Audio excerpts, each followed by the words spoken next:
Hello everyone, welcome to Frightening Tales. I know many of you enjoy listening to these videos as you fall asleep, so before you drift off I'd love for you to leave a comment letting me know where in the world you're tuning in from, and if you're enjoying the story don't forget to like and subscribe. Alright, now let's get comfortable, relax and dive into tonight's case. Story 1. The mysterious disappearance of Asha Degree. Known as Shelby's sweetheart, Asha Jackia Degree went missing a quarter-century ago in a case that remains under investigation in her rural North Carolina hometown. 9-year-old Degree disappeared on February 14, Valentine's Day, 2000. She was last seen walking along a state highway in Shelby, North Carolina. Her parents reported her missing that same day. Based in Shelby, the Cleveland County Sheriff's Office is the primary agency investigating Degree's disappearance, along with outside assistance from the FBI and North Carolina State Bureau of Investigation. Investigators on the 25-year anniversary of Degree's disappearance in February 2025 revealed they are close to solving the mystery and bringing closure to the girl's heartbroken parents. It will always be our desire to bring Asha home and to bring the individuals to justice, because it's going to happen, North Carolina Sheriff Alan Norman said in a social media post. We're closer than we've ever been with the modern technology that we have. How Asha Degree went missing. Degree's parents last saw her sleeping in her bed in the early morning hours of February 14, 2000. It is not clear how or why she left the home, but motorists reported seeing a black girl walking along a state highway about 4 a.m. that day. She was last seen being pulled into a car. Chief Deputy Derwin Briscoe, a longtime member of the Cleveland County Sheriff's Office, said he remembers when the Degree family reported their daughter missing. Once I arrived on the scene and I saw who the family was, it had a personal touch to me, Briscoe, a childhood friend of the girl's parents, said in a video posted on social media. This impacts the entire community of Shelby, impacts the entire county of Cleveland, because Asha was someone that everyone knows. On August 2, 2001, a year and a half after Degree went missing, investigators found her backpack buried in dirt off North Carolina State Highway 18 in Burke County, about 20 miles from her home. Other contents recovered with the backpack included an undershirt belonging to Degree. Later DNA testing on Degree's undershirt found evidence of a hair sample belonging to a close blood relative of two persons of interest, according to September 2024 search warrant documents published by WBTV. Was Asha Degree killed? Degree remains classified as missing, but investigators in their search warrants said she may have been killed. Authorities are investigating a specific family in southwestern North Carolina after a witness came forward with new information in September 2024. I killed Asha Degree, a person of interest told a cooperating witness during a neighborhood house party, WSOC-TV, a local North Carolina news channel, reported. Who is responsible for Asha Degree's disappearance? Although investigators have identified persons of interest in connection with Degree's disappearance, no arrests have been made, and no charges have been filed to date. But a Cleveland County Superior Court judge has authorized search warrants allowing authorities to seize property belonging to persons of interest, including cell phones and a car. Degree's parents still have no answers explaining why their daughter vanished, which incidentally was on their wedding anniversary. I believe she's still alive, Degree's mother Ikia Degree told supporters during a community prayer walk February 8, 2025, the News and Observer reported. Until somebody can prove me wrong, I'm still going to believe that, because all I have is hope. New clues in the case. We remain committed to finding Asha, a public affairs officer from the FBI's Charlotte Field office, which is about 40 miles west of Shelby, tells A&E True Crime. The FBI has shared several videos on social media detailing how authorities are close to solving the case. The community saw in September 2024 some of our efforts, Tim Adams, a local detective on the case, said in a social media video shared by the FBI's Charlotte Field office.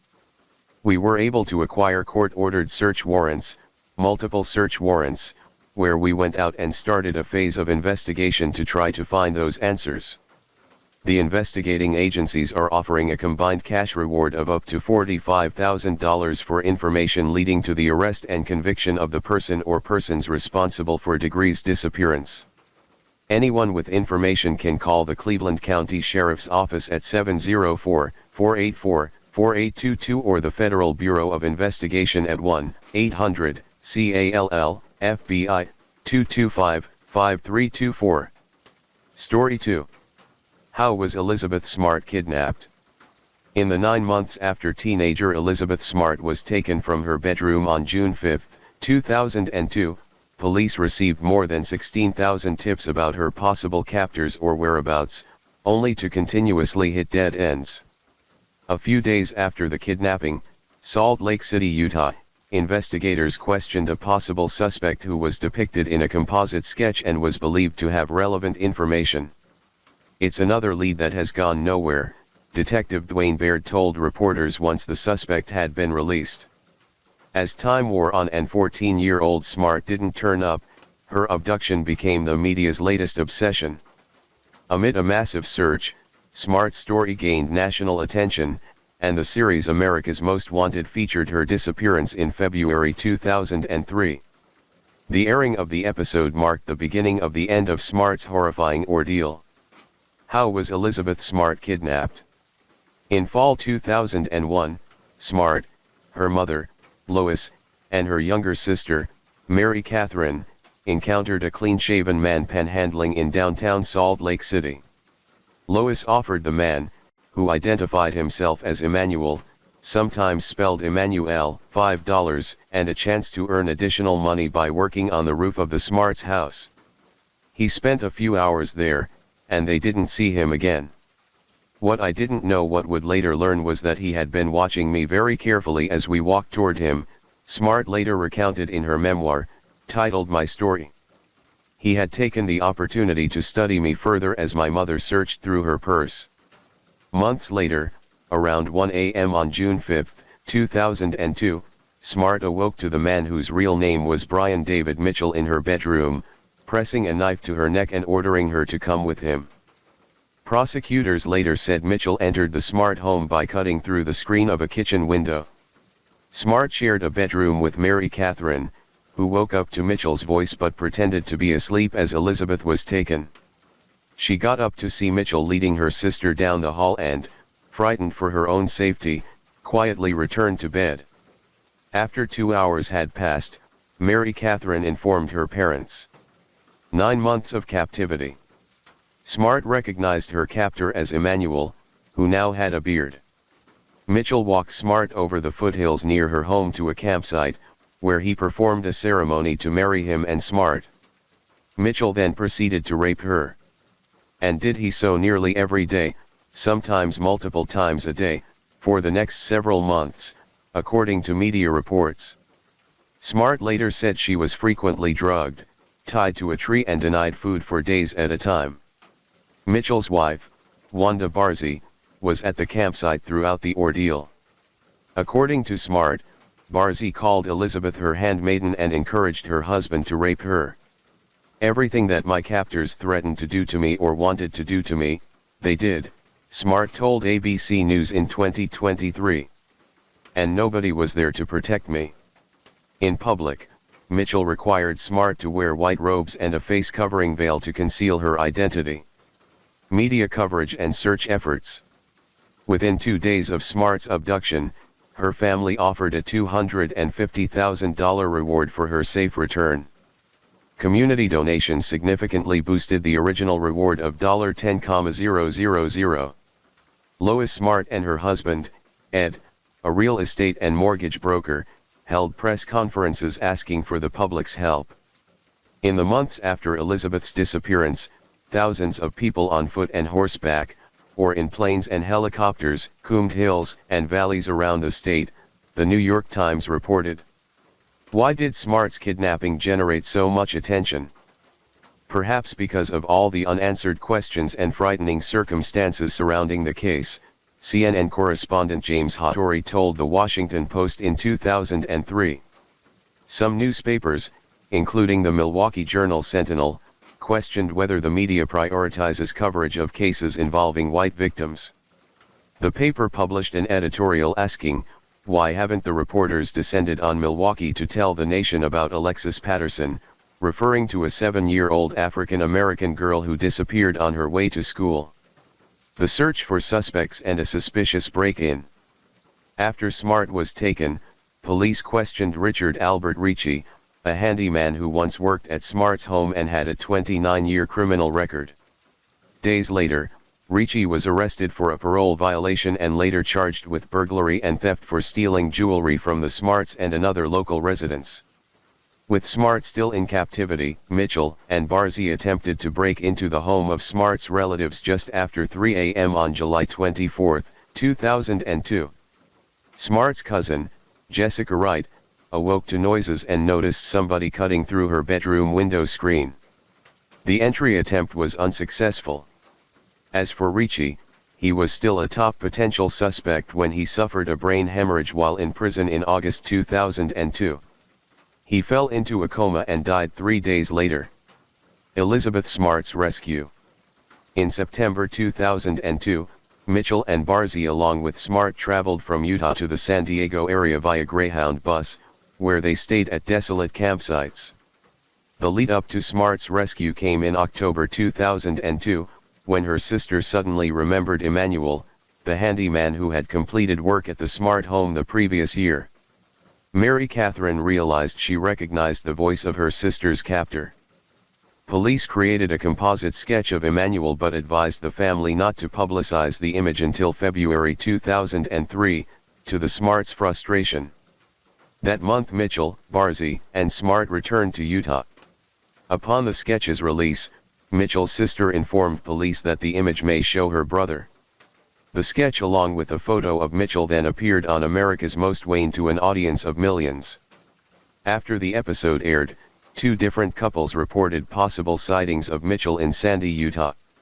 Smart was found alive with Mitchell and Barzee at a traffic stop on March 12, 2003. Kidnappers charged and convicted.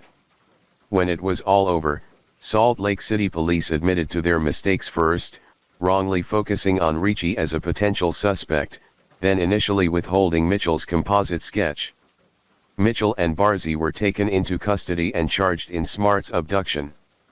But a Utah judge deemed them unfit for trial. After a years-long legal saga, in March 2010, Mitchell was found competent to stand trial in federal court. He was ultimately found guilty on charges of kidnapping and unlawful transportation of a minor across state lines to engage in sexual activity. A judge sentenced him to life in prison in 2011. Barzee, who in 2009 was found competent to stand trial, pleaded guilty to state and federal charges. She apologized to Smart and testified against her husband. She was sentenced to 15 years in federal prison and released in 2018. Where is Elizabeth Smart today? Smart went on to become an advocate for child safety and sexual assault prevention. In 2006, she publicly expressed her support of federal legislation designed to protect kids from predators. In 2009, Smart spoke publicly about her ordeal for the first time and went on to found the Elizabeth Smart Foundation 2 years later. She published My Story in 2013. In 2017, she narrated and produced the Lifetime movie I Am Elizabeth Smart. More recently, she's worked as the executive producer on a number of ripped from the headlines movies on Lifetime that includes The Girl Who Escaped, The Kara Robinson Story, Abducted by My Teacher, The Elizabeth Thomas Story and The Girl Locked Upstairs, The Tanya Catch Story. She lives with her husband, Matthew Gilmore, and their 3 children in Utah. Story 3. Why did Oscar Pistorius kill his girlfriend Reva Steenkamp? South African runner Oscar Pistorius was a global sports superstar, known around the world as the Blade Runner for the futuristic prosthetic legs he wore while competing in international track and field events. But, on February 14, 2013, the professional sprinter's life changed when he shot and killed his 29-year-old girlfriend Reva Steenkamp at his home in Pretoria, South Africa. Pistorius claimed he killed Steenkamp by mistake, after he thought he heard an intruder enter his bathroom in the middle of the night. Prosecutors, however, alleged Pistorius fatally shot Steenkamp after an argument. He was ultimately convicted of murder and sentenced to prison. Here's what to know about Pistorius and where he is today. Who is Oscar Pistorius? Before his trial and conviction, Pistorius was an international sports celebrity famous for wearing curved, carbon fiber blade prosthetics on both legs when he ran. He was born with a birth defect known as fibular hemimelia, which meant he was missing the fibula bones in both of his calves. Following the advice of doctors, his parents decided to have his legs amputated below the knees when he was 11 months old. As a toddler, he learned to walk on fiberglass pegs. Throughout his childhood and adolescence, Pistorius played various sports, including water polo, tennis, and Olympic wrestling. After he injured his knee playing rugby, Pistorius took up running as a form of rehab. He quickly excelled at the sport. Pistorius was just 17 when he competed in his first Paralympic Games in Athens, winning gold in the 200-meter event and bronze in the 100-meter race. In 2012, Pistorius made history as the first double amputee to compete in the Olympics when he ran at the Summer Games in London. Controversy swirled over whether his prosthetics gave him an unfair advantage over other competitors. Pistorius did not earn a medal in London, but his story inspired many people around the globe, including fellow athletes. If something like that happens to you and you lose both legs, some people would give up, said Brishon Nelum, an American sprinter, after Pistorius made his Olympic debut. For him to continue to run, it's unbelievable. It's amazing. What crime did Oscar Pistorius commit?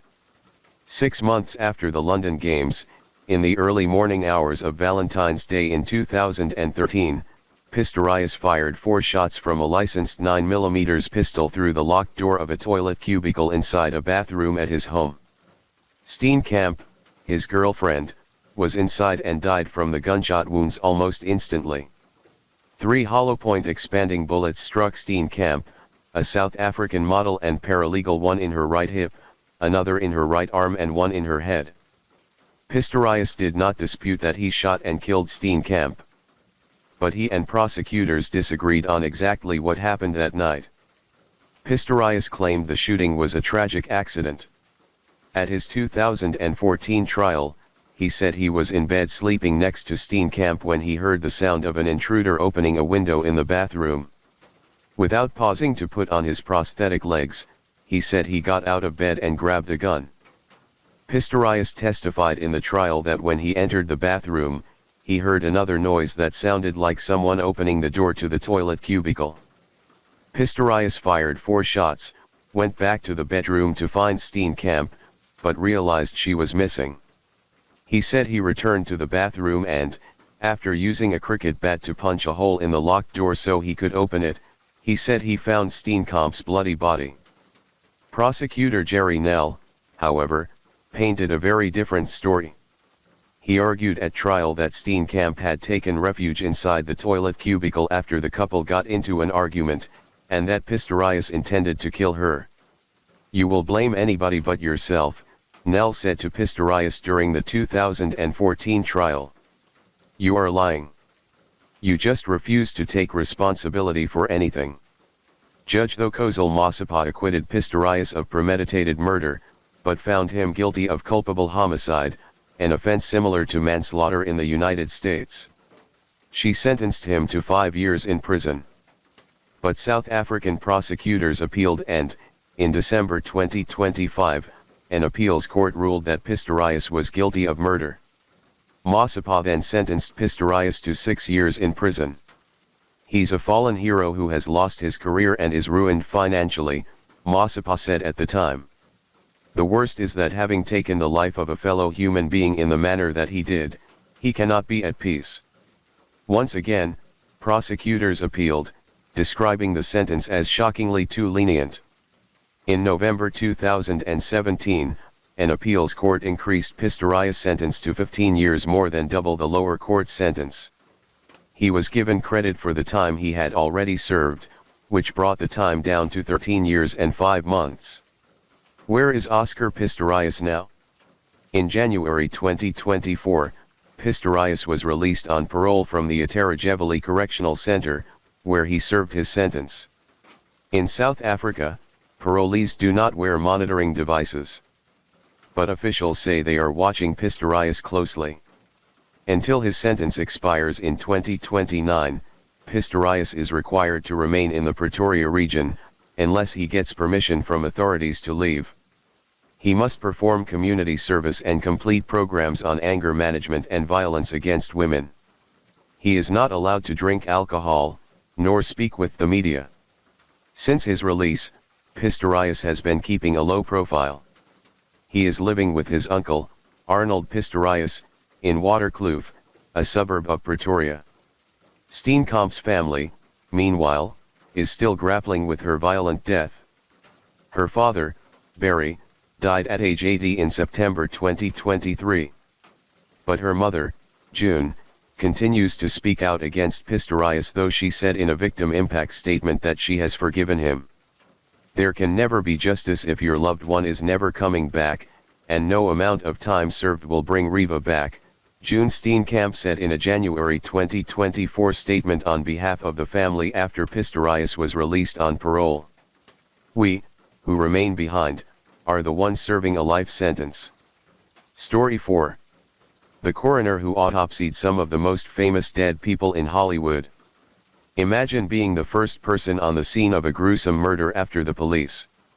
As the coroner, you're not there to solve the murder, just to examine the body.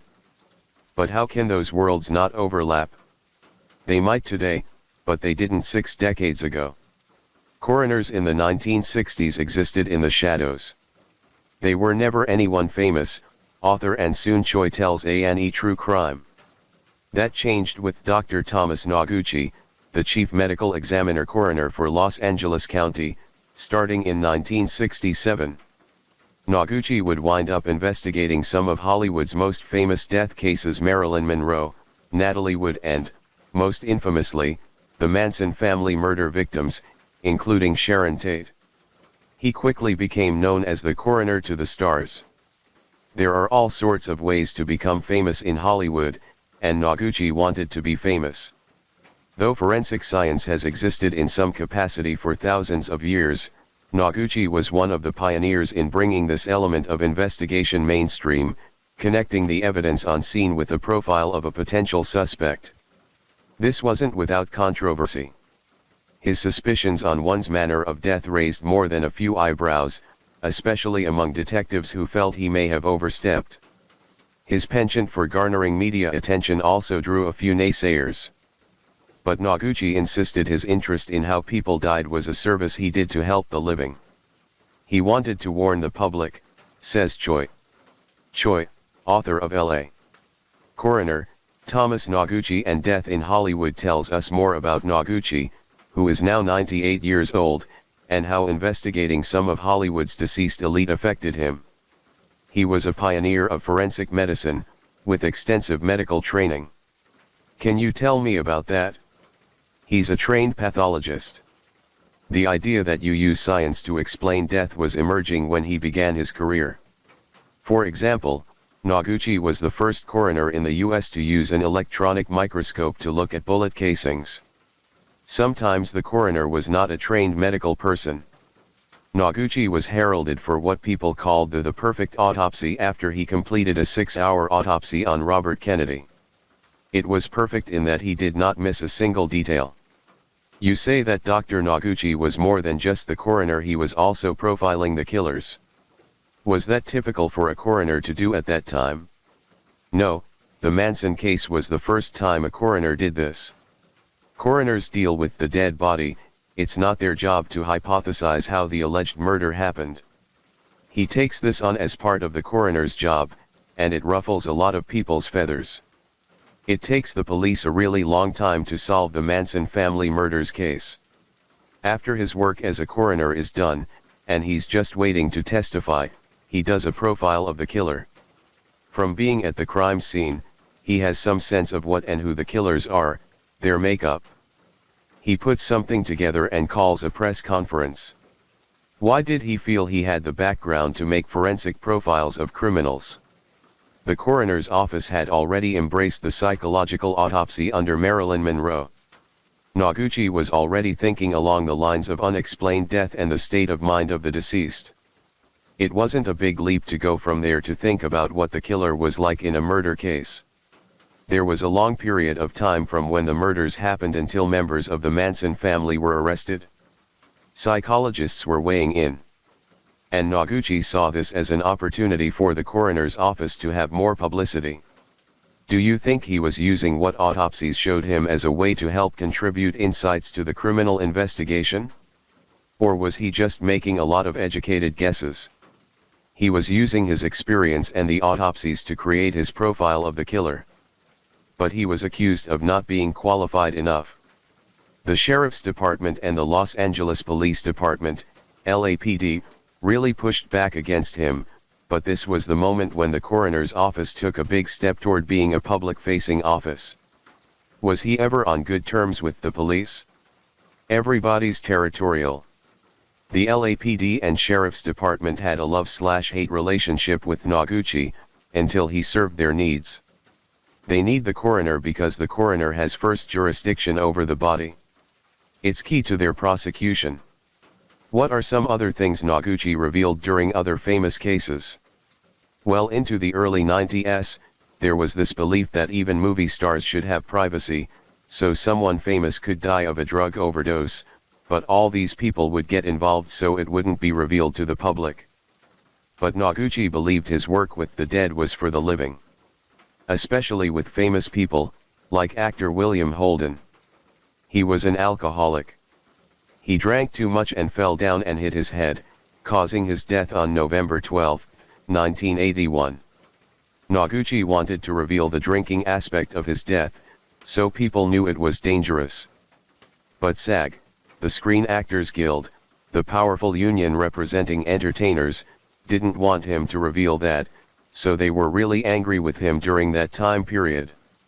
2 weeks later he does the same thing with actress Natalie Wood, who drowned in a boating accident on November 29, 1981.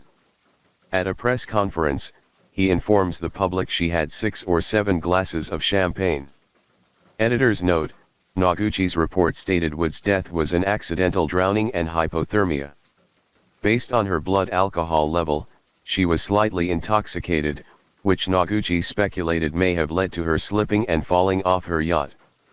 Not only does SAG get upset, but Frank Sinatra, with whom Wood had at one point been romantically involved, got upset. He wrote a letter to ask for Noguchi to be removed from his position. It's strange to think about because celebrities have no private lives anymore. This idea that a death is supposed to end any kind of inquiry is outdated. Now people want to know every detail about a person's death. Story 5. How did Pedro Hernandez become a suspect in the murder of Aiden Patz? For 33 years, New York City police detectives ignored Pedro Hernandez. Despite his name being in their reports as someone who worked in the area where 6-year-old Aiden Katz had vanished in 1979, they never contacted him or interviewed him. The husband and father did not become a person of interest in one of the most memorable unsolved murders in Manhattan's history until 2012, when a suspicious relative called the police. Hernandez's brother-in-law, seeing reports of an investigation into another man for the crime, called police with a tip. Hernandez had spoken over the years about killing a boy in New York City. But no one from his family, his prayer group or his co-workers took him seriously. During about 7 hours of questioning, Hernandez told detectives what they wanted to hear. While working as an 18-year-old stock clerk at a bodega at West Broadway and Prince Street, not far from Aiden's bus stop, he lured the boy inside for a soda. Hernandez told detectives he attacked Aiden in the basement, where something took over me. I grabbed him by the neck, and I started to choke him, Hernandez told the investigators. Hernandez said Aiden was still alive when he stuffed him into a plastic bag that he shoved inside a box and discarded a block away. No one ever saw Aiden again. His body was never found. Soon after the confession, police announced the 51-year-old Hernandez's arrest, bringing relief to Aiden's family and a lower Manhattan neighborhood once gripped with fear following the boy's disappearance. Aiden headed out alone. It was May 25, 1979, a Friday heading into Memorial Day weekend. Aiden asked his mother, Julie, if he could walk to the bus himself. It was only a couple of blocks away in their Soho neighborhood. So, for the first time, she allowed her independent son to head out alone. "It's fine, Mom," he told her. Carrying a school bag decorated with elephants, and $1 to buy a soda on the way, Aiden took off. He never made it to the bus or school. Police swarmed their neighborhood that afternoon with bloodhounds.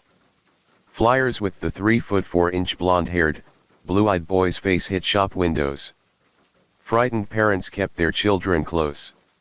4 years later, without a trace of the boy and no suspects arrested, President Ronald Reagan declared May 25 the first National Missing Children's Day.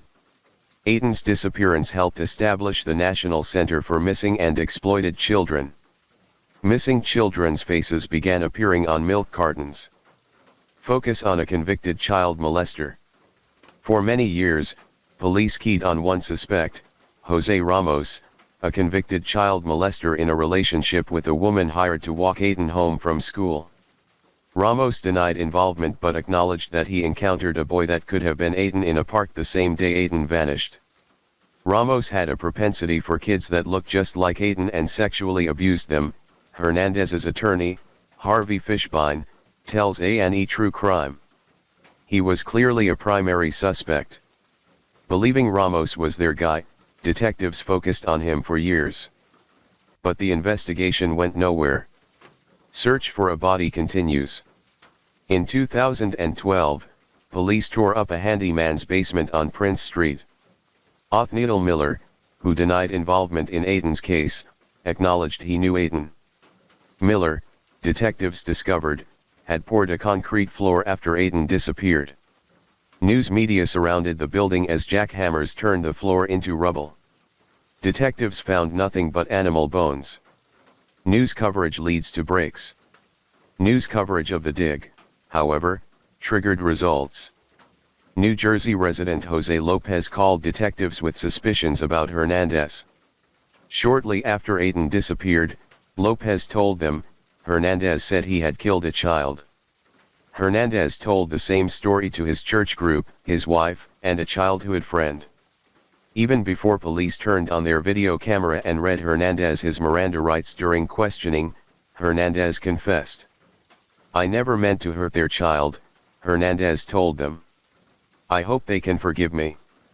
Based on Hernandez's confession and other statements to people he knew, prosecutors took the case to trial without a body, forensic evidence, or even a motive. A first trial ended with jurors deadlocked 11-1 in favor of guilt. A second trial concluded in 2017 resulted in a second-degree murder conviction. At that trial, Aiden's father, Stanley Patz, angrily addressed Hernandez. "After all these years, we finally know what dark secret you kept locked in your heart," Patz said. "You took our precious child and threw him in the garbage. I will never forgive you. The God you pray to will never forgive you. You are the monster in your nightmares and will join your father in hell." He also said it's about time that Hernandez was convicted. A judge sentenced Hernandez to 25 years to life in prison. His attorneys appealed, but a New York appellate court ruled the verdict was based on legally sufficient evidence and Hernandez's confession was reliable and truthful. Attorney claims Pedro Hernandez is innocent. Hernandez's attorney, Fishbein, believes an injustice occurred. "We certainly don't have a video of Pedro's life, but nothing points to him having done this, other than his own words," Fishbein says. His own words were totally unreliable. Fishbein argues today, as he did at trial, that Hernandez suffered from schizotypal personality disorder, a condition like schizophrenia that made him weird, quirky, different, aloof. He took antipsychotic medication. His IQ was about 70. Fishbein says Hernandez somehow developed a fixated picture in his mind about the killing, and through the hours of questioning, admitted to something he did not do. He had no previous criminal background. Focus on Ramos, he told the jury, trying to destroy Hernandez's credibility. Clearly he was wrongfully convicted, because I don't believe the evidence was there, Fishbein says. I also believe that he's an innocent man. Hernandez's legal team contended police violated his constitutional rights to self-incrimination. After a New York State appellate court upheld the conviction, a federal appeal, mostly based on constitutional claims, failed in 2024 in U.S. District Court. Attorneys have appealed to the U.S. Court of Appeals, Second Circuit. Fishbein says he speaks to Hernandez regularly, but he will not discuss his private talks. New York prison records show Hernandez is currently serving his sentence at the Elmira Correctional Facility in Elmira, New York. He will be eligible for parole in 2037. There's a million issues here, Fishbein says. When someone confesses to something, jurors have a very hard time believing that they didn't do it. Why would someone confess? Well, you try to show them the psychiatric situation and that they had these fantasies and beliefs that it could be implanted. But for whatever reason, the jury convicted. This was a very, very emotional case here in New York. Story 6. Why did Jennifer Pan orchestrate a plot to murder her parents? At first, it seemed like a robbery gone wrong. Jennifer Pan, then 24 years old, called 911 on November 8, 2010, to report that the Markham, Ontario home she lived in with her parents had been broken into and her parents shot. I think my dad's outside, and he's screaming, she told the emergency dispatcher, further adding that she had been tied to a banister but allowed to live. Pan's mother, 53-year-old Bitch Ha Pan, died at the scene from her injuries. Her father, 57-year-old Hy Han Pan, was rushed to the hospital with serious injuries after being shot in the face. The York Regional Police Chief described their targeting as random and money-driven. What followed was a frantic search for a trio of killers. But in the end, investigators turned their attention to an unlikely source, Jennifer herself. After a series of clues and interrogations, it became clear Jennifer Pan had orchestrated the hit on her parents. In her third interrogation, Pan confessed to hiring hitmen and was arrested for first-degree murder and attempted murder, along with Daniel Wong, Lenford Crawford, and David Milvaganam, the latter two of whom entered and committed the homicide, allegedly for $5,000 per parent. Another co-conspirator, Eric Carty, pleaded down to a lesser charge. Pan was found guilty of first-degree murder and attempted murder on December 13, 2014. For her crimes, she was given a life sentence with no parole for at least 25 years. Stream taking the stand in the A&E app. Wong, Crawford, and Milvaganam were also found guilty of the same charge and received the same sentence. Carty was convicted of first-degree murder and conspiracy to commit murder. He received 18 years, to be served alongside another murder sentence he was already serving 25 years in prison for. He died in 2018. The common motivations behind parent killing. People who kill their parents, also known as parricide, tend to fall into one of four categories, says Kathleen Heidi, a criminology professor at the University of South Florida who has written multiple books on the topic and conducted interviews with dozens of parricide perpetrators. One group kills their parents after flying into a fit of blind rage. These are often children whose parents were overindulgent, Heidi tells A&E True Crime. The parents have given them everything, but at some point say, "This has gotta stop." But the child snaps because they have no frustration tolerance. They have not learned no. Another group consists of the severely mentally ill, those suffering from schizophrenia and bipolar psychosis, who become violent in response to their delusions or hallucinations. But Pan's case, which involved premeditatedly contracting killers and then initially lying to police about what had transpired, seems to defy both those explanations.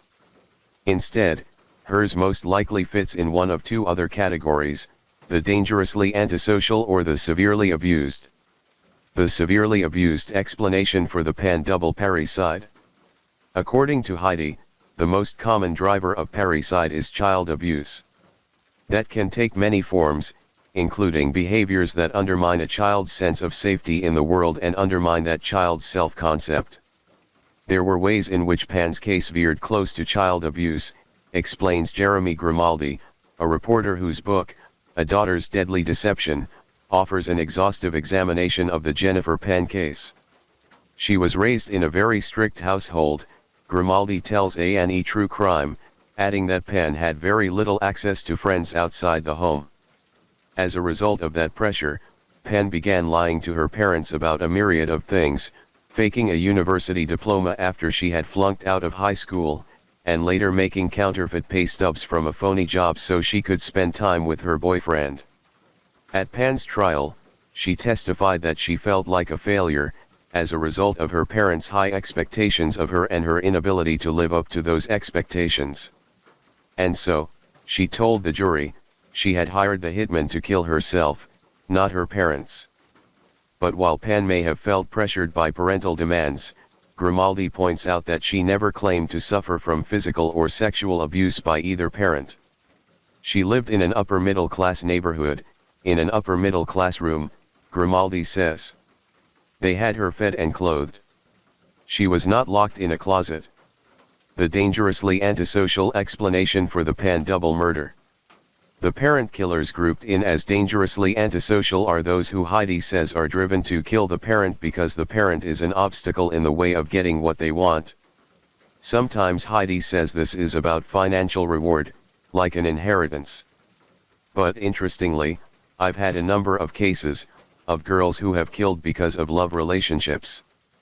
Pan's case fits the latter explanation. At the time of her killing, Jennifer Pan was heartbroken over the loss of her relationship to Daniel Wong, one of her co-conspirators in the killing. They had dated for several years before cutting things off at the behest of her parents. At the trial, Pan's father testified that he had ordered her to end her relationship with Wong, saying, "If not, you have to wait till I'm dead."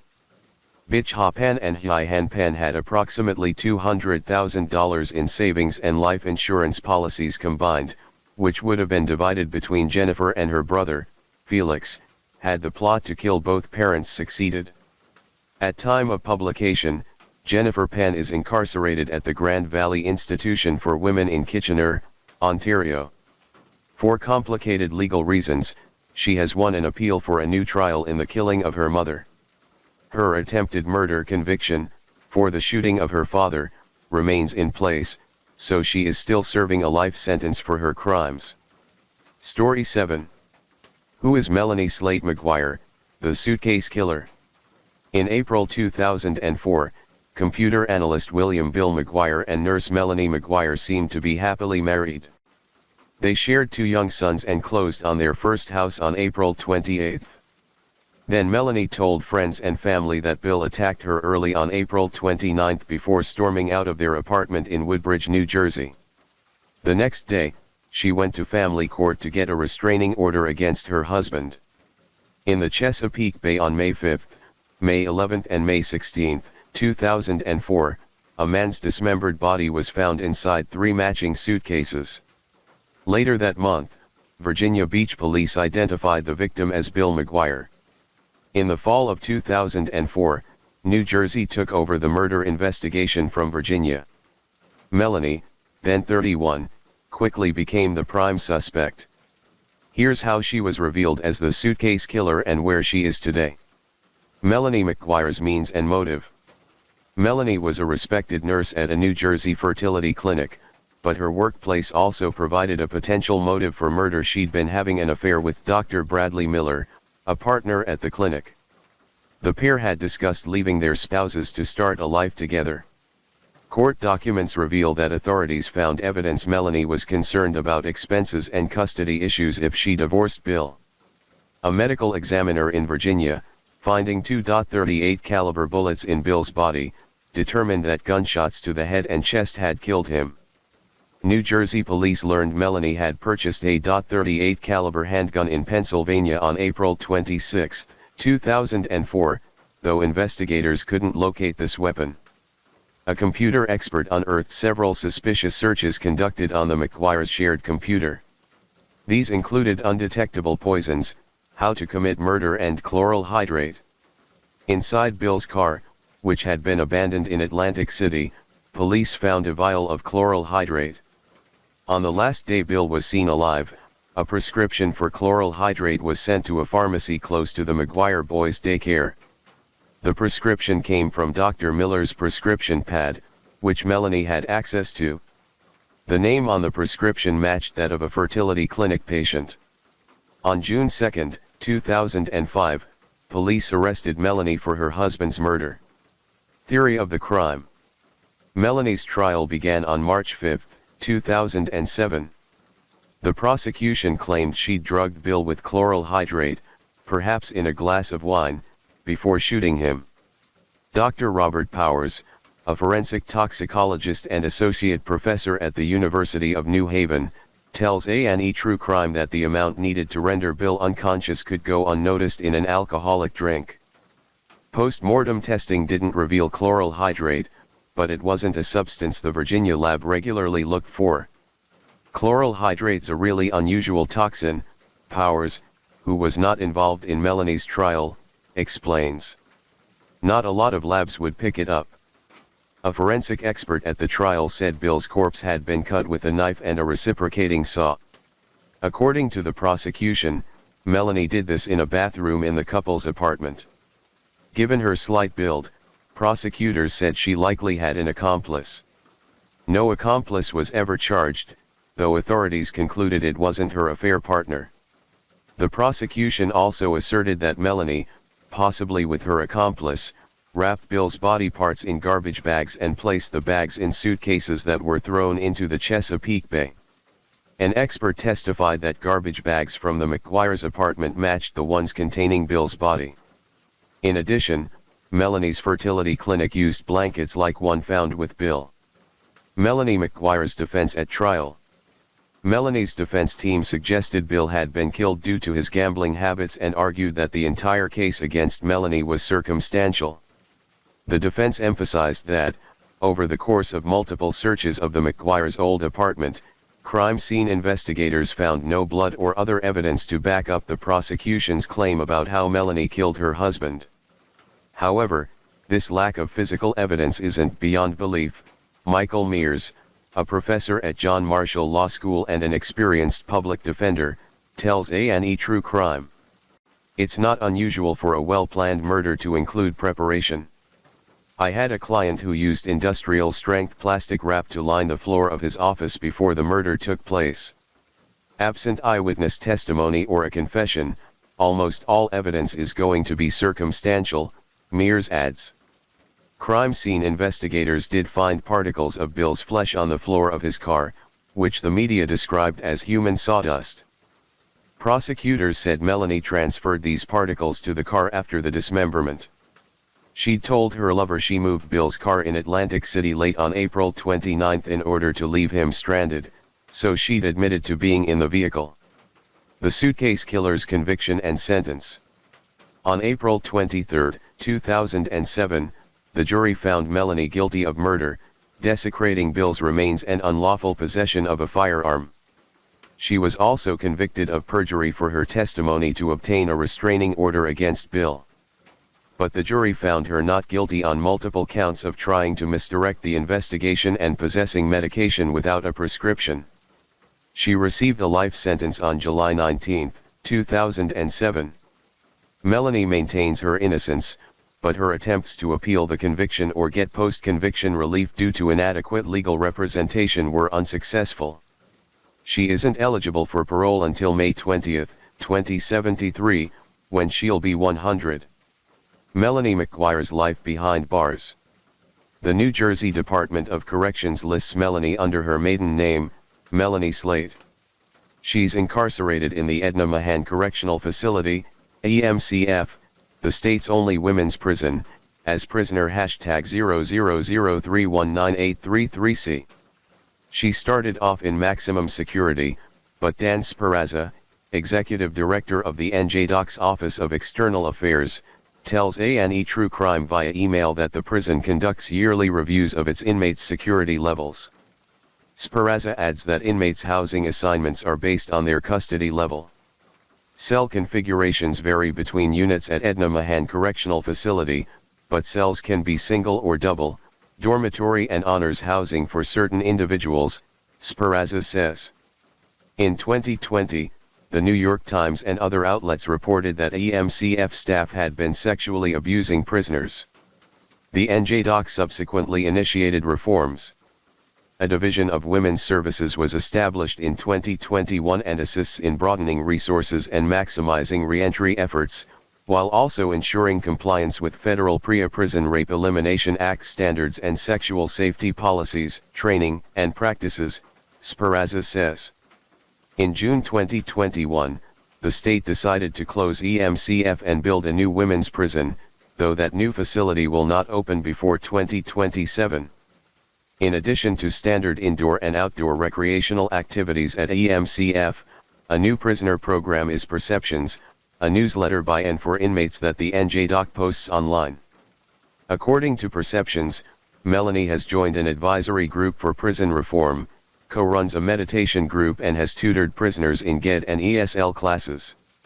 In June 2023, she was commended for being charge-free while in custody, meaning she's avoided altercations and other infractions. Melanie pens health advice columns for Perceptions, as well as more personal pieces. She still hopes to get home and care for my parents before they die, and wrote, "I have no contact with, or knowledge of, my sons. I mourn their loss like a death." On the day Melanie was found guilty, the Star-Ledger reported that Bill's sister said, "Melanie has left her 2 children without a father or a mother." Story 8. What are the biggest red flags among cases of Munchausen by proxy? Munchausen syndrome by proxy, also known as factitious disorder imposed on another, is when caregivers fabricate illnesses in a child or dependent to gain attention or sympathy. While Gypsy Rose Blanchard's case introduced the issue into popular culture, many misconceptions still surround the motivations behind the abuse. This is a behavior that people are doing knowingly and should be held accountable for, author Andrea Dunlop tells A&E True Crime. It's an extremely compulsive behavior which offenders are unlikely to stop, so we have to prioritize the safety of children. Dunlop also hosts a popular podcast about Munchausen by proxy, Nobody Should Believe Me. Dunlop teamed up with former Tarrant County, Texas, investigator Mike Weber to write The Mother Next Door, Medicine, Deception, and Munchausen by Proxy. The book details cases of Munchausen mothers, such as Hope Ibarra, who not only pretended to have terminal cancer but also fabricated her daughter's cystic fibrosis diagnosis. Weber, who investigated the case, uncovered that Ibarra subjected her daughter, starting shortly after her birth, to 4 years of unnecessary surgeries and medical procedures. To keep up the facade, Ibarra poisoned her daughter with pathogens from her job to manipulate sweat tests that diagnose the fatal genetic disorder. Ibarra was sentenced to 10 years for the abuse. Dunlop and Weber argue her light sentence shows the criminal justice system also fails to recognize Munchausen syndrome by proxy as an act of intentional violence. Because we don't want to disturb the societal perception of motherhood, Weber says, we tend to give mothers the benefit of the doubt when deciding whether their actions constitute abuse. Dunlop and Weber tell A&E True Crime about the steps they feel the legal system must take to understand and address Munchausen syndrome by proxy. What are some common misconceptions about Munchausen syndrome by proxy? Dunlop, the most common misconception about Munchausen syndrome by proxy is that it's extremely rare. That's not what the recent and reliable data shows. I've heard from hundreds of people who are survivors, family members, professionals in the midst of cases and people thinking back on situations that they experienced earlier and now suddenly have the name for. It's not that it's rare, it's that it is underdiagnosed, underrecognized, and not handled properly in many systems. Another very dangerous misconception is that this abuse is primarily an issue of mental illness in the perpetrator. There's confusion about culpability for these acts because there's so much confusion about the issue itself. I want to emphasize that while there is an underlying psychiatric diagnosis that can be applied to perpetrators, it's not a mental illness that's diagnosed and widely treated. Weber, I also think the most common misperception is it's just a mental disorder. You'll see articles in the media about mom's mental health that don't mention the word abuse. The term Munchausen by proxy was coined by Dr. Roy Meadow, a pediatrician, not a psychologist. It was originally meant to be applied to the victim, but through society and some bad media reporting, we flipped that around and applied it to the offender. The abuse can sometimes be so outlandish it makes people think they have to be mentally ill. These offenders demonstrate in spades they know right from wrong at the time. When I do offender interviews, they will first lie to me. I have certain facts that I will present to them, then they will change their story to align with those facts. I may get admissions, but I'll never get the whole truth. If they were clinically or legally insane, their story would not change. It's the same behavior I've seen in any child abuse offender or criminal. They're lying because they know they've done something wrong. Stream Gypsy Rose, Life After Lockup in the Lifetime app. What are some red flags or commonalities among cases of Munchausen syndrome by proxy? Weber, the district attorney's child abuse pediatrician, told me that red flags are multiple symptoms over multiple body systems that don't make sense. You've got gastro symptoms combined with neurological and pulmonology symptoms that do not fit any known medical pattern. As medical professionals, that's when you start to suspect abuse is occurring. What I've come to realize is they look for things that are very hard to medically test for. Because a diagnosis relies on the history given by the parents, who control the treatment. That's why the number one medical complaint we see is gastrointestinal issues. Feeding tubes are the number one surgical procedure we see. We also see neurological issues, seizure disorders and apnea. Apnea can be scary because if there are actual signs, the mother may be suffocating the child. Additionally, early diagnosis of autism or attention deficit disorder by report of the offender is common. A lot of kids are put in wheelchairs who don't belong there, again because that's visible and gets attention. Dunlop, the constant and persuasive deception also stands out to me. A lot of lying about qualifications for work. We see a lot of fake nurses and PhDs. Beyond that, other sorts of financial shenanigans, like fraudulent fundraising. Everything about the perpetrator turns out to be a lie. How do you differentiate between Munchausen by proxy and a legitimate medical condition? What are some obstacles when investigating these cases? Weber, the main obstacle is a complete lack of understanding by all the systems involved. For instance, CPS in Texas has no policies on this abuse, and they don't provide mandated training to their investigators on it. If someone tries to report this abuse, they don't have a box to check for it. Oftentimes, it'll come in as medical neglect. You have a young CPS worker who maybe never heard of Munchausen by proxy, seeing a mother who's always taking her child to the doctor. That's not medical neglect, so they're going to close their case and it'll never get to the police. As for family courts, the last two articles in the Juvenile and Family Court Journal on this kind of abuse were in 1990.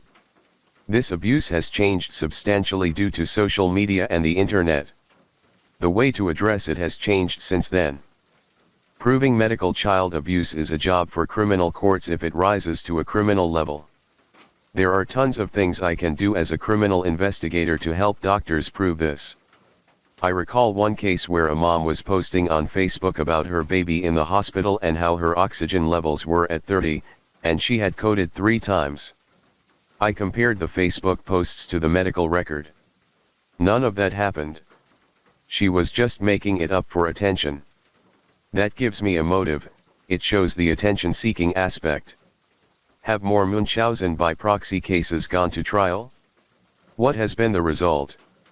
Weber, in my jurisdiction, we're going backward on it. I think it has to do with some distrust in medical institutions. Some people have a hard time separating issues, and they're not willing to trust medical professionals. This is why police involvement is so important. I've made 12 arrests for this type of abuse from 2008 to 2015.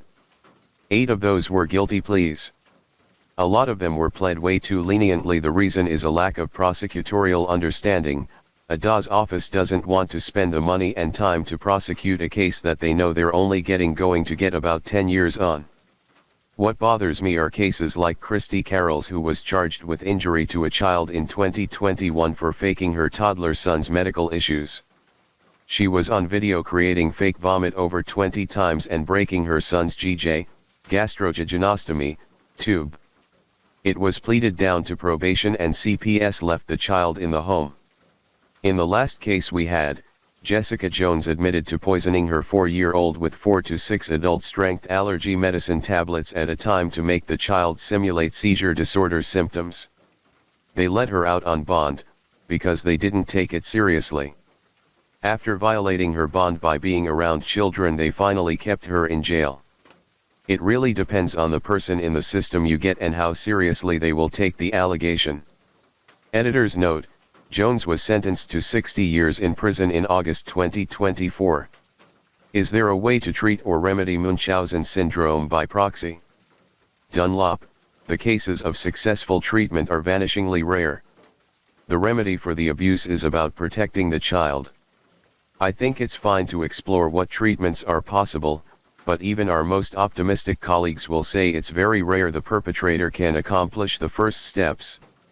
According to Dr. Mary Sanders and Dr. Brenda Birch's accepts model, the first step is full acknowledgement of the behavior. You rarely get that because they will minimize without taking full accountability. You can't just send them to a therapist for counseling, which often happens. That is just not sufficient to protect children. Monitoring for the rest of the person's life is what I believe is needed, especially if they're going to be around children, not something they go to for 6 months and they're done. What is necessary for the public to understand about Munchausen syndrome by proxy? Weber: what I will tell the layperson: if you suspect something is wrong, report it. It's not up to you to prove it. Doctors: it's never your responsibility to prove that abuse is occurring. Your responsibility is to report it when you suspect it.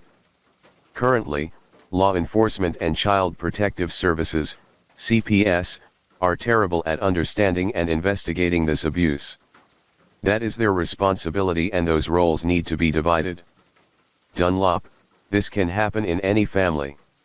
This is not race or class specific.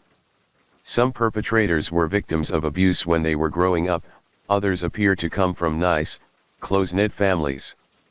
I believe anybody who works around children should know about this abuse, just as they watch for any other form of child abuse. Story 9. How investigators discovered 3 murder victims inside a tree. The investigators' dog didn't alert on the tree. Its trunk was too thick to give away any secrets. But on November 18, 2010, this was where the police and Ohio Bureau of Investigation had been told to look in, a hollowed-out tree in the middle of the woods in Kokosing Wildlife Preserve. And there they were, 2 women and an 11-year-old boy, in pieces, in garbage bags, placed inside the tree. Once the death penalty was off the table, suspect Matthew Hoffman got down to writing. The unemployed tree trimmer had been arrested after police found 13-year-old Sarah Maynard bound, and alive, in his basement atop a pile of leaves, one of many piles in his bizarre home, its walls covered with plastic shopping bags full of leaves. Matthew Hoffman's confession. In a 10-page confession letter, Hoffman wrote that he'd invaded Maynard's mother Tina Herman's home to rob it on November 10, 2010. He didn't expect Herman to come home so quickly, or for her close friend and neighbor, Stephanie Sprang, to enter the home as he attempted to beat Herman unconscious. Stream interrogation raw in the A&E app. As he stabbed both women to death, he wrote, he also didn't expect Herman's kids, 11-year-old Cody Maynard and 13-year-old Sarah Maynard, to come home from school. He attacked both children as they walked in the front door, but claimed he didn't kill Sarah because he thought he could subdue her. His confession also detailed how he'd processed the bodies of his spree murder victims and hidden them away in a tree. The case was the subject of a Season 1 episode of Interrogation Row on A&E, Lost in the Leaves. It's available to stream in the A&E app. It's kind of primitive, if you think about animals. Sometimes after a kill, they'll hide it away, Dr. Ng. Beryl, a forensic psychologist in New York who was not affiliated with the Hoffman case, tells A&E True Crime. Beryl adds that the state of Hoffman's home indicates a psychotic preoccupation with collecting leaves as a form of camouflage. He believes Hoffman's behaviors indicate signs of schizophrenia. It is unclear if Hoffman was ever officially diagnosed with that mental illness. But in jail, Hoffman said he did not want to be injected with Thorazine, a treatment for schizophrenia, according to the Columbus Dispatch. How police found Hoffman. Police had tracked down Hoffman on November 14 after finding a shopping bag and receipt for tarps in Herman's garage. When they viewed the store's surveillance footage, it showed Hoffman, who a clerk remembered driving a unique compact car. Police then searched for local owners of the car brand and found Hoffman's driver's license photo. In it, he was wearing the same shirt he had on in the store surveillance footage. As the interrogation raw footage shows, Hoffman had initially told interrogators that he'd found Maynard in his house in the days after the crime and realized that he must have done something bad.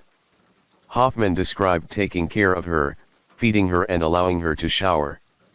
But investigators found that he'd sexually assaulted the teenager during her 4-day captivity. Maynard later said all she was offered to eat was cereal with rotten milk. Hoffman had transferred Maynard from her home to his own using victim Sprang's vehicle. The blindfolded Maynard later learned that she'd been placed atop her mother, brother, and family friends' bodies, she told producers of the Dr. Phil TV talk show, 2 years after her rescue in 2013. Sarah Maynard on life after her rescue. Knowing that you can never say mom again, it's the worst feeling in the world, Maynard told Elizabeth Smart in a 2019 Lifetime special, Smart Justice, the Jamie Kloss case. Kloss, who was kidnapped and held in captivity for 88 days, lost her parents, James and Denise Kloss, when her kidnapper Jake Patterson murdered them before abducting her. Maynard felt a kinship to the 13-year-old. If Kloss is able to look up to me, I can help her in a very positive way, Maynard said, encouraging the recently recovered Kloss not to give up. Maynard described her rescue to Smart, saying, "The moment I was saved, I was forever relieved. I was happy. I knew I no longer had to be in danger. That I no longer had to be in that basement ever again." But the teen had a hard time adjusting after her trauma. "It was hard for me to connect with society. It was hard for me to go to school. It was hard for me to make friends." The Girl in the Leaves, written by true crime author Robert Scott with Maynard and her father, Larry Maynard, includes the then-teen's impact statement at Hoffman's trial, where she describes her mother's love of dolphins and sunflowers and her brother's skill as a baseball pitcher. "Cody had hoped to be a helicopter pilot when he grew up," she said. "They didn't just die. Their lives were brutally taken," Maynard told Smart and a panel of other abduction survivors. "It made me become a really strong woman. It made me become a really strong mother." On January 6, 2011, after pleading guilty to all charges, Hoffman was convicted of 3 counts of aggravated murder, kidnapping and rape, among other crimes. He is currently serving life without parole at the Toledo Correctional Institution. Story 10. How advanced DNA revealed Kathy Halley's killer after 45 years. For days, Kathy Halley's body lay in the Fox River, outside of Chicago, her clothing buffeted by the fast-moving current. The young woman, described as incredibly sweet by family members, was last seen alive in March 1979. She left her North Aurora apartment on an errand and disappeared. A month later, Halley's remains were found in the Fox River. Authorities cast a wide net to find the killer, but the trail went cold. Decades later, North Aurora Police Detective Ryan Pete attended a 2022 training seminar where experts talked about a DNA analysis technique capable of extracting obscure evidence. Pete immediately thought of Hallie. At this point, it was the most advanced technology available to us, he tells A&E True Crime. A year later, Pete and a colleague gently placed Hallie's clothing in a car and headed to a Florida lab. We didn't want to risk shipping it overnight. If it got lost, we're sunk, Pete recalls. After years of uncertainty, the untried DNA option was definitely a leap of faith. This is not like Kathy. It was cold with lashing rain the night of March 29, 1979, when Hallie, 19, threw on a white ski jacket and dashed off to pick up her sister, who worked at the nearby Northgate shopping center in Aurora. She never got to the supermarket, and she has never come home. I know Kathy and this is not like Kathy, another sister, Michelle told the Chicago Tribune in early April 1979. Hallie's car was initially missing from the apartment parking lot but returned later. A pool of blood had collected on a mat in the back. She was a very liked girl, who had a steady boyfriend, and no one can understand how this could happen to her, North Aurora Police LT. Edward Kelly told the Tribune. On April 24, 1979, a 12-year-old boy out fishing spied Hallie's body floating in the Fox River and alerted police. Stalked, raped, murdered. Hallie's slaying was one of a number of violent crimes against young women in DuPage and Kane counties in the 1970s and early 1980s. High school student Pamela Moorer, 16, was raped and strangled after leaving a friend's house to buy a soda on January 13, 1976. Her body was discovered the next day on the side of a road in suburban Lisle. Deborah Colliander, 25, was kidnapped from the Northgate shopping center by a man named Bruce Lindahl. He forced Colliander into his Aurora home and raped her on June 23, 1980. Miraculously, Colliander escaped when Lindahl fell asleep. Lindahl was charged but bailed out within days. On October 7, 1980, Colliander, the key witness in Lindahl's rape trial, vanished after finishing work at an Aurora hospital. One of her legs was found in a farm field on April 28, 1982. But Lindahl couldn't be questioned. He died on April 4, 1981, after piercing an artery while fatally knifing an 18-year-old boy he just met. The Hail Mary option. Years later, advances in DNA technology prompted the Lisle Police Department to re-examine Moore's murder. Using public genealogy databases, analysts linked relatives of Lindahl's with semen found on the girl's clothing. Police exhumed his body, and DNA testing proved Lindahl was the killer, DuPage County prosecutors announced in 2020. On the heels of that breakthrough, North Aurora detectives reopened Hallie's case. Front of mind was whether Lindahl had been involved. Investigators tried DNA sampling with inconclusive results until Pete learned about the MVAC system. The $10,000 cost was an obstacle, but police received a grant to pay for the test at Florida-based DNA Labs International. It was our Hail Mary, Pete says. A DNA vacuum. Scientists at the laboratory, which works with multiple law enforcement agencies and the federal government, describe the MVAC system as a wet-dry vacuum cleaner for DNA. It basically sprays out a buffer solution onto a porous item, such as clothing, DNA Labs Director of Client Experience Cassandra Pressler tells A&E True Crime. When the solution sprays out, it allows it to soak into the fabrics and the materials. The vacuum sucks out the solution from the item. The solution then collects inside of a tube. You pour the liquid from the tube through the MVAC filter, which is ultimately where the DNA sits. Then, we take that filter for processing, just as we would a swab, she says.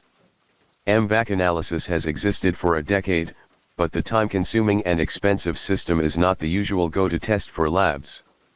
The MVAC is used on items that did not yield a result previously where you're seeing insufficient DNA, Pressler explains. A long shot match.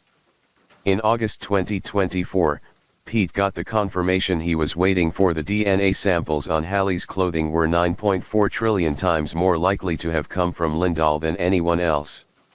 It was an amazing outcome, Pete says. There's no reason that we should have gotten this strong of a profile on a victim that's 45 years old and sitting in the Fox River being washed for 3 weeks. At an October 23, 2024, news conference, Kane County State's Attorney Jamie Mosser and North Aurora Police announced the cold case was solved. If Lindahl was alive, I am confident we would have secured a first-degree murder conviction, Mosser tells A&E True Crime. Lindahl targeted women who were alone, Mosser says.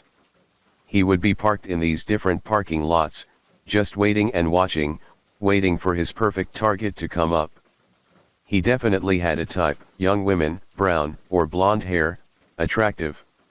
Then, he would take them to a whole other location so that it was spreading out the crime scene, which is what a lot of serial killers do. Mosser met with Hallie's parents and siblings prior to the news conference. They are a really tight-knit family and this rocked the entirety of that, Mosser says. For Hallie's siblings, the greatest struggle they had is, they all got to get older and get married and have kids. But Kathy was deprived of all that, and their kids were deprived of having an aunt. Are there more victims of Bruce Lindahl? It's hard, there's no justice for Kathy and nothing we can do bring her back, Pete says. But investigators do see a positive in that not only was Hallie's body underwater for weeks, but back in 1979 nobody knew about DNA or how to even properly package it to preserve the DNA, Mosser notes. It's almost a miracle, the original investigators packaged Hallie's clothing in the right way that we would eventually able to extract the DNA. While not the answer Hallie's loved ones wanted, at least they know what happened, Mosser says. Lindahl is still suspected in a number of unsolved crimes against women in northeastern Illinois. Anyone with information about Lindahl or his victims, can contact the North Aurora Police Department at 630-897-8705. Story 14. A flight into Texas. The flight and extradition of Charles F. Dodge unquestionably involved one of the most extraordinary battles with justice in the history of the criminal law.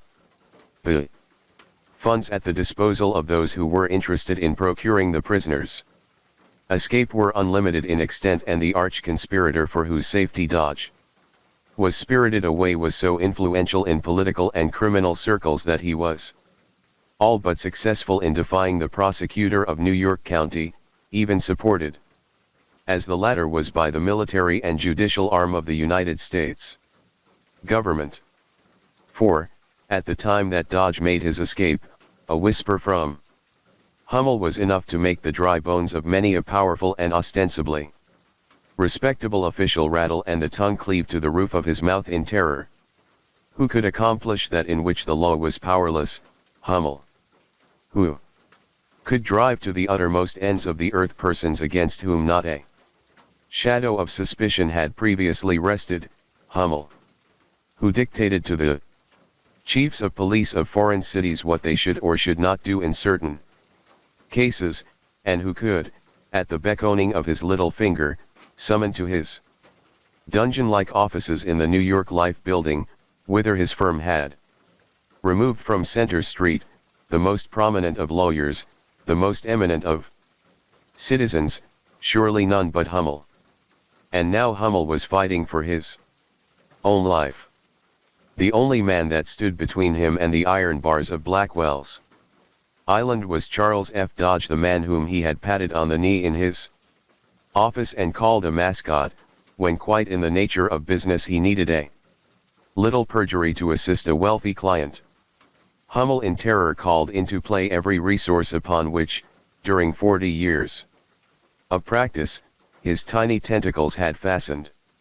Who shall say that while he made a show of enjoying himself nightly with his accustomed lightheartedness in the tenderloin, he did not feel confident that in the end this peril would disappear, like the others which had from time to time threatened him during his criminal career.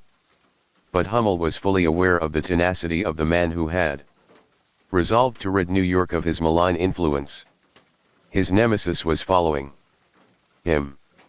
In his dreams, if he ever dreamed, it probably took the shape of the square-shouldered district attorney in the shadow of whose office building the little shyster practiced his profession.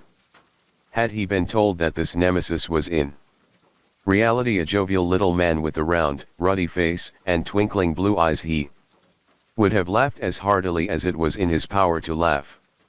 Yet such was the fact. A little man who looked less like a detective than a commercial traveler, selling St. Peter's oil or some other cheerful concoction, with manners as gentle and a voice as soft as a spring zephyr, who always took off his hat when he came into a business office, seemingly bashful to the point of self-effacement, was the one who snatched Charles F. Dodge from the borders of Mexico and held him in an iron grip when every influence upon which Hummel could call for aid, from crooked police officials, corrupt judges, and a gang of cutthroats under the guise of a sheriff's posse, were fighting for his release. Jesse Blocker is not employed in New York County, and for business reasons he does not wish his present address known. When he comes to New York, he occasionally drops into the writer's office for a cigar and a friendly chat about old times. And as he sits there and talks so modestly and with such quiet humor about his adventures with the Texas Rangers among the cactus-studded plains of the Lone Star State, it is hard even for one who knows the truth, to realize that this man is one of the greatest of detectives, or rather one of the most capable, resourceful, adroit, and quick-wit knights of adventure who ever set forth upon a seemingly impossible errand. It is unnecessary to state just how the district attorney discovered the existence of Jesse, as we knew him.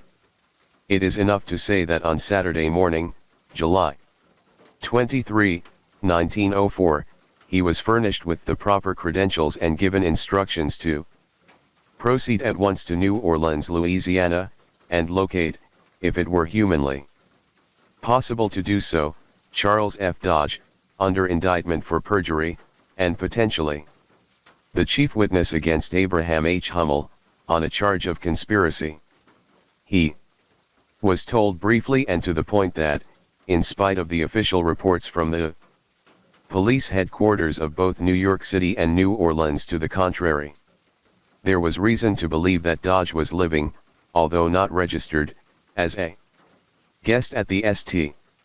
Charles Hotel in the latter city.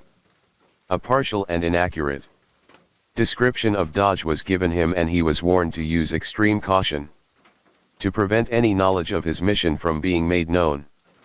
Once Dodge had been discovered, he was to keep him under surveillance and wire New York immediately.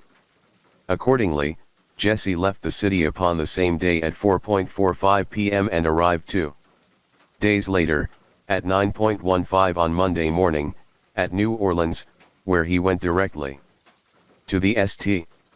Charles Hotel, registered, and was assigned to room number 547 on the 5th floor. Somewhere in the hotel Dodge was secreted. The question was how to find him. For an hour Jesse sat in the hotel foyer and meditatively watched the visitors come and go, but saw no sign of his quarry. Then he arose, put on his hat, and hunted out a stationery store where for 2 cents he bought a bright red envelope. He then visited a ticket scalper's office, secured the owner's business card and wrote a note on its back to Dodge offering him cheap transportation to any point that he might desire. Armed with this, he returned to the hotel, walked to the desk, glanced casually over a number of telegrams exposed in a rack, and, when the clerk turned his back, placed the note, addressed to Charles F. Dodge, unobserved, upon the counter. The office was a busy one. Guests were constantly depositing their keys and receiving their mail, and, even as Jesse stood there watching developments, the clerk turned round, found the note and promptly placed it in box number 420. The very simple scheme had worked, and quite unconsciously the clerk had indicated the number of the room occupied by Dodge. Jesse lost no time in ascending to the fourth floor, viewed room number 420.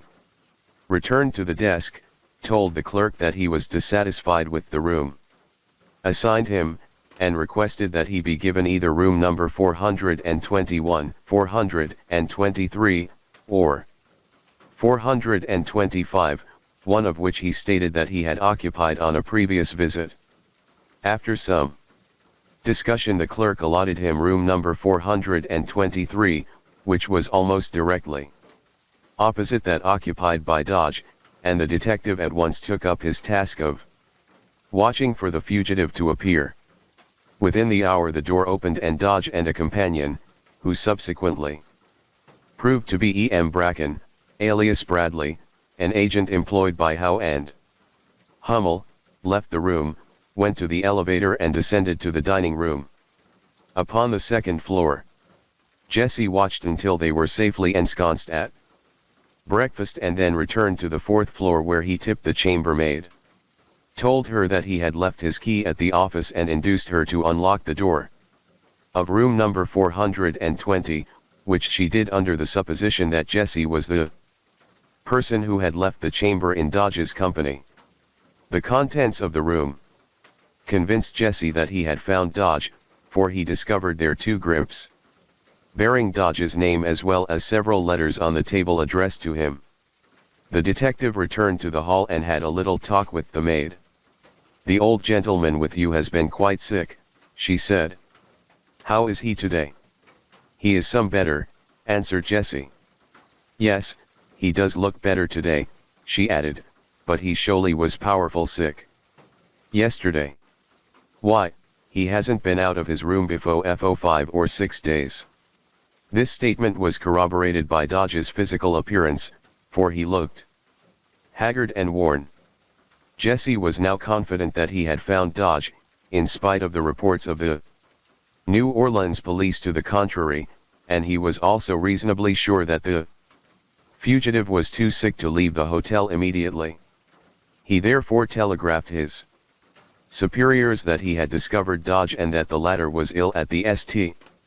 Charles Hotel. At 3 o'clock in the afternoon Jesse received a wire from New York as follows: New Orleans Police Department claims party not there. Left for Mexico 3 weeks ago. Ascertain correct destination and wire at once. Jesse at once replied. No question as to identity and presence here at this time. He now took up the task of keeping his quarry under absolute surveillance day and night, which duty from that moment he continued for a period of nearly 10 months. During the remainder of the afternoon and throughout the night Dodge and Bracken remained in room number 420, and during the evening were visited by several strangers, including a plainclothes officer from the New Orleans Police Headquarters. Little Hummel, dining in Longacre Square in the glare of Broadway, was pressing some invisible button that transmitted the power of his influence even to the police government of a city 2,000 miles away. The following day, January 26, at about 8:40 in the morning, Dodge and Bracken descended to the lobby. Bracken departed from the hotel, leaving Dodge to pay the bill at the cashier's window, and Jesse heard him order a cab for the 11:30 a.m. Sunset Limited on the Southern Pacific Railroad and direct that his baggage be removed from his room. Jesse did the same. In the meantime Bracken returned and promptly at 11 a.m. left for the railroad station in a cab with Dodge. Jesse followed in another. As the two passed through the gates the detective caught a glimpse of Dodge's ticket and saw that it had been issued by the Mexican National Railway. Retiring to the telegraph office in the station he wired New York as follows: Bird Flying Sunset Limited. Destination not known. I am with him.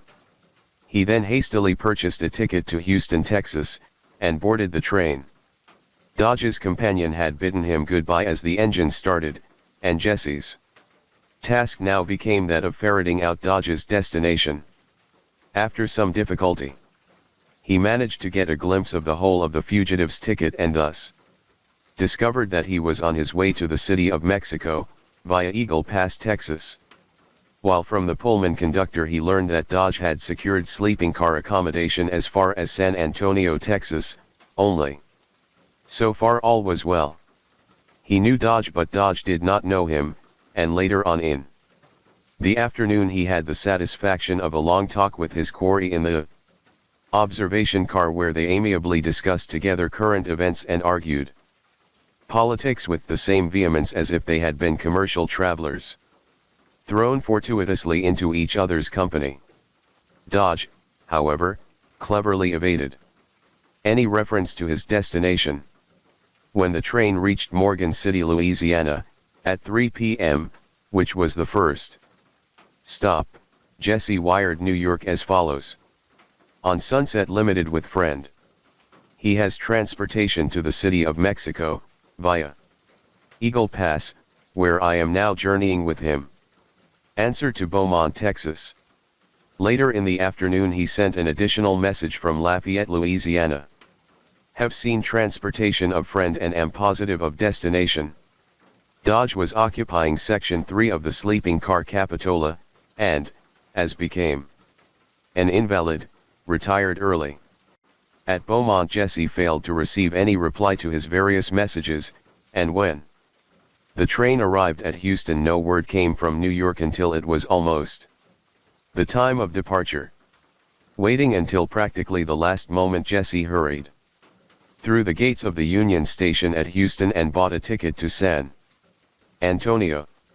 As he was leaving the ticket window, Night Chief of Police John Howard and two officers came hurrying up, inquiring anxiously for Mr. Jesse. The reinforcements had arrived. Outside on the track the Sunset Limited was just getting underway. The first frantic puffs were being vomited from the funnel. Inside, Dodge was sleeping peacefully in his berth. Jesse, accompanied by Chief Howard, hurried up to the conductor, who was about to swing onto the steps of the sleeper, and ordered him to hold the train till the fugitive could be removed. After some argument the conductor grumblingly complied, and Dodge was aroused from pleasant dreams of the Creole Quarter to the cold reality of being dragged out of bed by a policeman.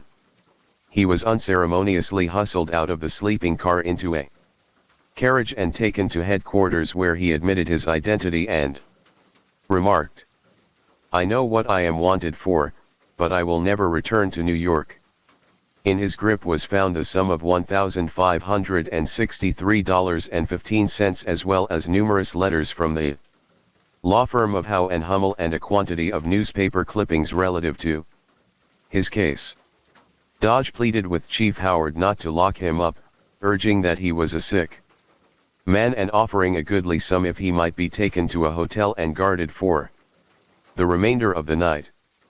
But what went in New Orleans, did not go in Houston, and the best that Dodge could get for himself was a cot in the ladies' detention room on the second floor of the jail.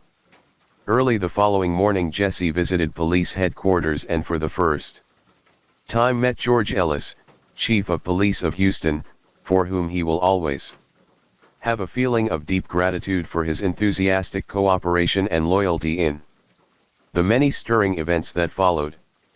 Dodge now received a telegram from New York, which was submitted to Jesse before reaching the prisoner, to the effect that Howe and Hummel were sending on an attorney to aid the fugitive in resisting extradition, and informing him that they had employed Messrs.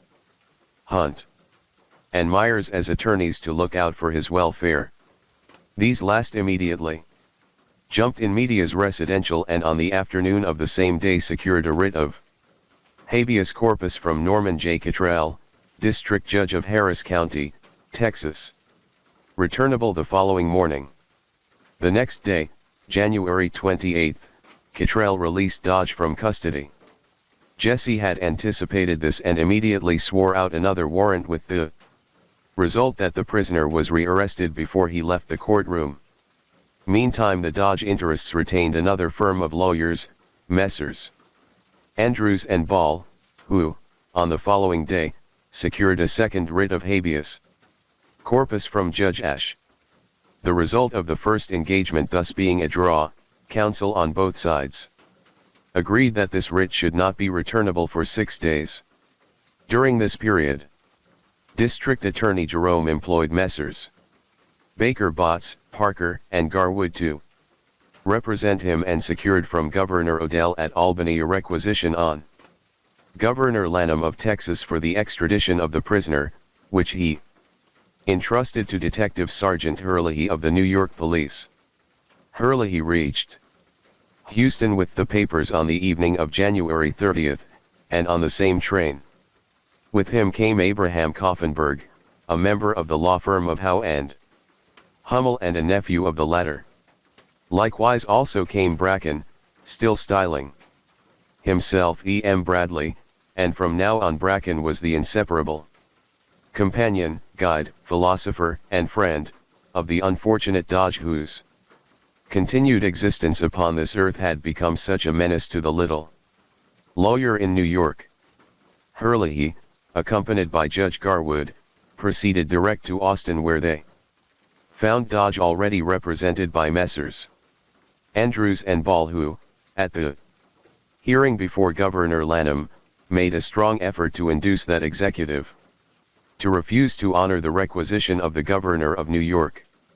This effort failed, and Governor Lanham issued his warrant, but Herlihy had no sooner returned to Houston for the purpose of taking possession of the prisoner than he was served with an injunction enjoining him, together with Chief of Police Ellis, from taking Dodge into custody, pending a hearing upon a new habeas corpus which had been issued by Judge Waller T. Burns of the United States District Court for the Southern District of Texas. This new writ was returnable February 9. After exhaustive but futile argument by the counsel for Dodge, Judge Burns remanded the prisoner to Herlihy's custody to be returned to the state of New York, but this decision had no sooner been rendered than an appeal was taken therefrom by Dodge's lawyers, and the prisoner released upon bail fixed at $20,000. During this period Dodge was quartered under guard at the Rice Hotel in Houston, and the day following the argument the $20,000 bail was put up in cash and Dodge released from custody. In the meantime, however, Jesse, knowing that no sum, however large, would deter Hummel from spiriting Dodge out of the country, had made his arrangements to secure a new extradition warrant from the Governor of Texas, so that if the prisoner did succeed in getting beyond the Southern District of the Federal Court of Texas, he could be seized and conveyed to New York. Of course someone had to keep watch over Dodge while Jesse hurried to Austin to see the governor, and it was decided to leave Sergeant Herlihy, reinforced by a number of local detectives for that purpose. But while the watchful Jesse was away, Bracken proceeded to get busy in the good old Howe and Hummel fashion. Lots of people that Herlihy had never seen before turned up and protested that he was the finest fellow they had ever met. And as Herlihy was, in fact, a good fellow, he made them welcome and dined and wined at their expense. Until he woke up in the Menger Hotel in San Antonio and inquired where he was. Jesse meantime had returned from Austin to discover that Dodge with his companions, Koffenberg and Bracken, had slipped out of Houston early in the morning of February 11, after disposing of Herlihy and eluding the watchfulness of Herlihy's assistants. Hummel was leading, and by 10 o'clock the next morning Dodge and his comrades were on board an English merchantman lying in the harbor of Galveston. Later in the same day the Hummel interests chartered from the Southern Pacific Railroad for the sum of $3,000 the sea-going tug Hughes, to which Dodge was now transferred for the purpose of being conveyed to the port of Tampico in the Republic of Mexico. but here Hummel's wires became crossed with Jerome's, and unfortunately for the little lawyer, the persons from whom the tug had been leased turned out to be closely allied with the prosecution's interests, with the result that the captain of the tug was instructed by his superiors under no consideration to put into any Mexican port, but on the contrary, to delay his departure from the harbor of Galveston for a period of 2 days and then to proceed only as far as Brownsville, Texas, where he should compel the debarkation of the fugitive. The captain, who was a good sport as well as a good officer, promptly threw himself into the part and told Bracken and Koffenberg that it was evident from the barometer that a severe storm was approaching, which must have had a sinister implication to these two unfortunate gentlemen, and that he could not think of putting to sea. Once the storm had blown over, the tug started out across the blue waters of the Gulf of Mexico. But now Bracken and Koffenberg were informed for the first time that it was impossible to consider putting into any port of the Republic of Mexico, since to do so would cause international complications and compel the revocation of the captain's license. In desperation, the Hummel interests offered the captain $5,000 in cash to disregard his instructions and put into Tampico, but the worthy sea dog was adamant. It was probably worth $5,000 to him to see 3 gentry of this pattern so much put about. While Dodge and his accomplices were dallying in the harbor of Galveston, Jesse was taking advantage of his opportunity to proceed at once by railroad to Alice, Texas, which at that time was the furthermost southern point reached by any railway in the direction of Brownsville. On his arrival, he at once applied to Captain John R. Hughes, commanding Company D of the Texas Rangers, who received him with great joy and ordered a detachment of the Rangers to meet the tug at Point Isabella at the mouth of the Rio Grande River on the border of Mexico. In the meantime, Jesse started on a toilsome stage journey to Brownsville, across 170 miles of desert, which occupied 2 days and nights, and necessitated his going without sleep for that period. During the trip Jesse heard no word of English and had as his associates only Mexican cattlemen. Every 15 miles a fresh relay of broncos was hitched to the stage, and after a few moments' rest the misery began again.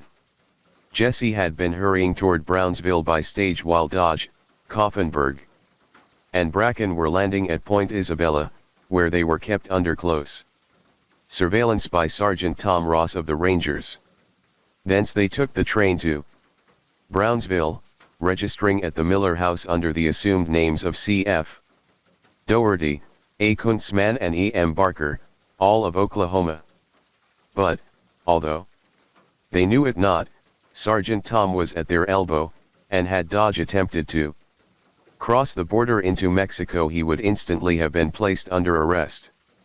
As Brownsville was within the southern district of the Federal Court of Texas, Jesse decided not to arrest Dodge until he should actually attempt flight, and when Dodge and his companions, on the following morning, February 15, entered the stage, the same upon which Jesse had arrived, and started for Alice, Jesse and Tom Ross procured the best horses they could find and started after them, keeping just in sight of the stage. Dodge's intention in making this move was to take the Mexican International Railway at Alice and cross over to Mexico via Laredo. Jesse and Ross covered the 74 miles from Brownsville to Santa La Cruz Ranch by 4 in the afternoon, which was fairly strenuous work for a New York detective, and here found themselves so sore and exhausted from their ride that they were glad to hire a pair of horses and buggy with which to complete the journey to Alice. Luckily they were able to get into telephonic communication with various ranch owners along the road and arrange to have fresh relays of horses supplied to them every 20 miles, and here also Jesse called up Captain Hughes at Alice, and suggested that he substitute for the regular night clerk at the city hotel, one of the privates of the Rangers by the name of Herod. Dodge and his companions arrived in Alice on February 17, and, as Jesse had anticipated, repaired at once to the city hotel, where, inasmuch as they were dry from the dust of their trip and depressed by lack of society, they entered at once into an enthusiastic and confidential friendship with the man behind the counter. In the hotel office, sublimely ignorant that they were unfolding to a member of the Texas Rangers all their most secret intentions. Herod was just as glad to see Dodge as Dodge apparently was to see Herod, and kindly offered to assist the fugitive to get into Mexico in any way that the latter desired. Dodge, for his part, took advantage of his usefulness to the extent of requesting him to purchase them railroad tickets, the plan being to leave Alice the following morning for Monterrey, Mexico. 3 hours after the stage bearing Dodge and his party pulled up at the city hotel, Tom Ross and Jesse drove in behind a pair of fagged-out Broncos at 2 in the morning. Jesse had had no sleep of any sort and no proper nourishment for 5 days, and had just strength enough left to drag himself up one flight of stairs and tumble into bed, from which he did not emerge for many hours. In the meantime day broke and Dodge, Koffenberg, and Bracken, having breakfasted, drove comfortably down to the International Railway Station and settled themselves in the smoker, but they had no sooner given this direct evidence of their intention before Captain Hughes entered and placed Dodge under arrest. The latter's surprise may be appreciated when it is stated that from the time the three had left Houston, they had no idea that they were being followed and believed that they had completely foiled Jesse and his assistants. While Jesse had been chasing Dodge across the desert, his lawyers had not been idle and had secured at Austin another extradition warrant from Governor Lanham, who, on receiving news of the arrest, promptly instructed Captain Hughes by wire to assume charge of the prisoner and to deliver him into the hands of the New York officer to be conveyed to New York. There now began such a legal battle as the state of Texas had never known. Hummel had been forced into his last ditch and was fighting desperately for life. Through Koffenberg he at once applied for a new writ of habeas corpus in Nueces County and engaged counsel at Corpus Christi to assist in fighting for the release of the prisoner. Precisely as Hummel had intended, Chief Wright of Nueces rode into Alice and demanded the prisoner from Captain Hughes. As Hummel had not intended, Captain Hughes refused to surrender the prisoner and told Chief Wright to go to well. He told him that he intended to obey his commander-in-chief, the governor of Texas. On February 20, Hummel, through Koffenberg, attempted to get another writ of habeas corpus in B County, and promptly the B chief came buzzing over and demanded Dodge, but to him Hughes replied even as he had spoken to Wright. Excitement in Alice had now reached such a pitch that Judge Burns, of the federal court, in Houston, ordered United States Marshal John W. Vann, of Alice, to assume charge of the prisoner. The indomitable Hughes, however, paid no more attention to the United States Marshal than he had to the local chiefs. But the situation was so delicate and the clash of authority might so easily have resulted in bloodshed that it was finally agreed by all parties that the best thing to do was to have the prisoner returned to Houston in the joint custody of Captain Hughes of the Rangers and the United States Marshal. Jesse, through his counsel, in proper course made application to forfeit Dodge's bond and remand him to jail, but the Hummel attorneys finally induced the court, on the plea that to confine Dodge in jail would be detrimental to his already badly impaired health, to permit the prisoner to go free on a greatly increased bond, nevertheless restricting his movements to Harris County, Texas. While Jesse had fought a winning battle up to this point, he was at the end of his resources so far as the extradition of the prisoner was concerned, for Dodge was now at liberty, pending the decisions upon the habeas corpus proceedings of the United States Circuit Court of Appeals at Fort Worth, and the United States Supreme Court at Washington. But his orders were to bring Dodge back to New York. Hence, with the aid of some new men sent him from the north, he commenced an even closer surveillance of the prisoner than ever before by both day and night. Meantime Koffenberg departed for New York, fleeing from the wrath of Judge Burns, who had issued a summons for him for contempt of the federal court on the ground that he had induced Dodge to attempt to jump his bond. In place of the blustering Koffenberg was sent another member of the famous law firm of Howe and Hummel, David May, an entirely different type of man. May was as mild as a day in June, as urbane as Koffenberg had been insolent. He fluttered into Houston like a white dove of peace with the proverbial olive branch in his mouth.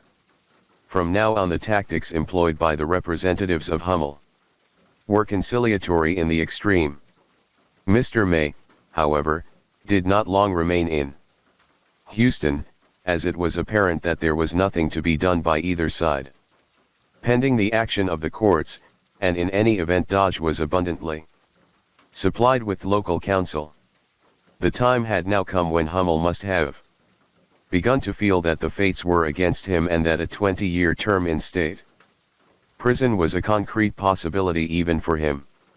In the meantime, Dodge and Bracken had taken up their headquarters at the Rice Hotel in the most expensive suite of rooms in the house, a new scheme for getting the prisoner beyond the reach of the New York courts apparently having been concocted.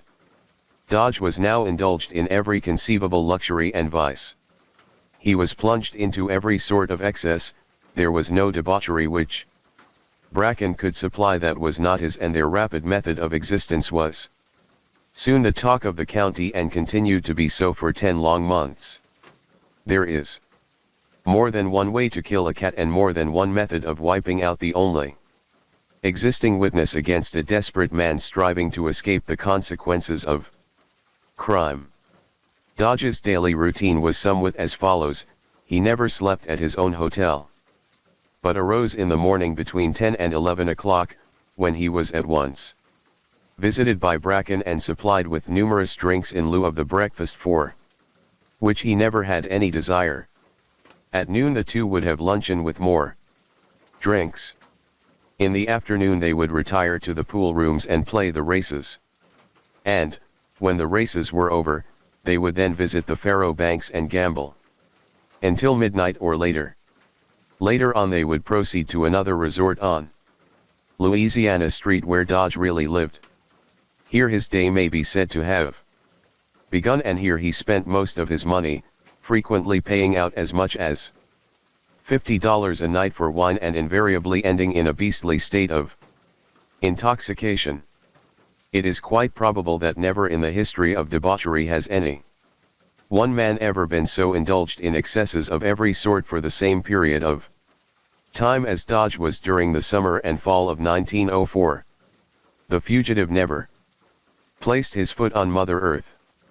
If they were going only a block, Bracken called for a cab, and the two seemed to take a special delight in making Jesse, as Jerome's representative, spend as much money in cab hire as possible. The Houston Jews never again experienced so profitable a time as they did during Dodge's wet season, and the life of dissipation was continued until, from time to time, the prisoner became so weak from its effects that he was forced to go under the care of a physician. A few days of abstinence always restored his vitality, and he would then start out upon another round of pleasure. During this period Jesse maintained a close and vigilant personal espionage over the prisoner. For over 10 months he slept less than 4 hours each day, his fatigue being increased by the constant apprehension of treachery among his own men, and the necessity of being ever on the alert to prevent some move on the part of the defense to spirit the prisoner away. During the summer attempts were repeatedly made to evade the vigilance of Jesse and his men, and several desperate dashes were frustrated by them, including one occasion when Bracken succeeded in rushing Dodge as far as Galveston, where they were forced to abandon their design. From time to time Bracken would disappear from Houston for a week or 10 days, stating on his return that he had been to New York, after which there was invariably some new move to get the prisoner away. Time and space prevent giving a detailed account of all the marches and counter-marches that took place in this battle of wit against wit. In August 1904, Bracken made one of his periodical visits to New York, and when he returned sought out Jesse and said, "Blocker, you might as well be a good fellow and get yours while you can. I mean that Dodge is not going back to New York, even if it cost $1 million to prevent it." A few days later, Bracken sent a gambler named Warner to Jesse, who offered the latter $3,500 to get lost long enough for the prisoner to slip over to Mexico.